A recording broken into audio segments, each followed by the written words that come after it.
Рыбацкая лодка медленно двигалась вдоль побережья, когда члены экипажа заметили под водой странную тень. Сначала никто не придал этому значения.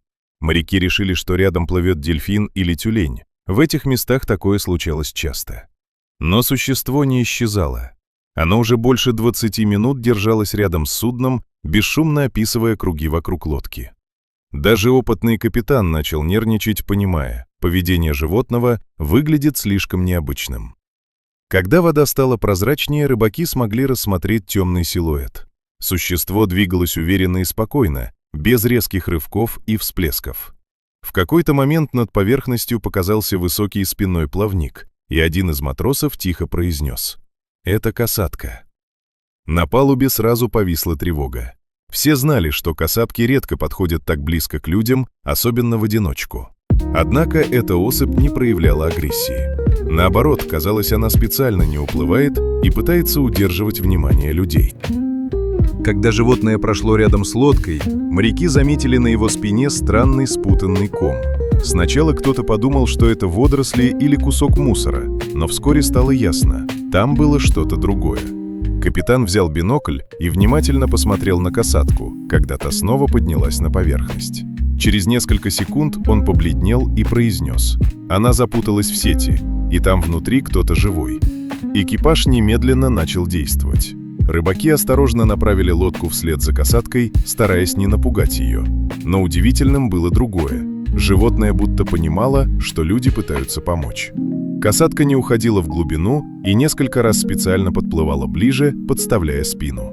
Казалось, она сознательно дает людям возможность освободить то, что запуталось в сетях. Когда касатка в очередной раз приблизилась к борту, моряки с помощью крюков и багров аккуратно подцепили спутанный ком. Работа была опасной. Одно резкое движение огромного хищника могло перевернуть лодку. Но касатка оставалась спокойной. Через несколько минут сеть удалось снять. Внутри оказался маленький детеныш морского льва. Он был сильно истощен, почти не двигался и едва дышал, но все еще был жив.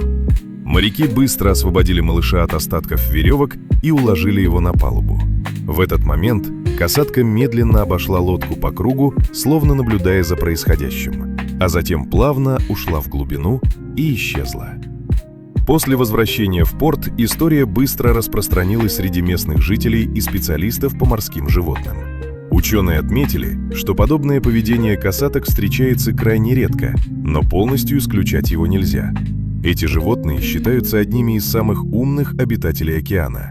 Они способны запоминать события, распознавать людей и даже передавать опыт внутри своей группы. Сами рыбаки еще долго обсуждали случившееся. Одни считали, что касатка действительно осознанно просила помощи. Другие были уверены, что все произошло случайно. Но почти каждый член экипажа признавался. В тот момент у них возникло странное ощущение, будто между человеком и диким хищником возникло молчаливое понимание. Многие моряки позже говорили, что больше всего их поразил взгляд касатки. В нем не было страха или злости.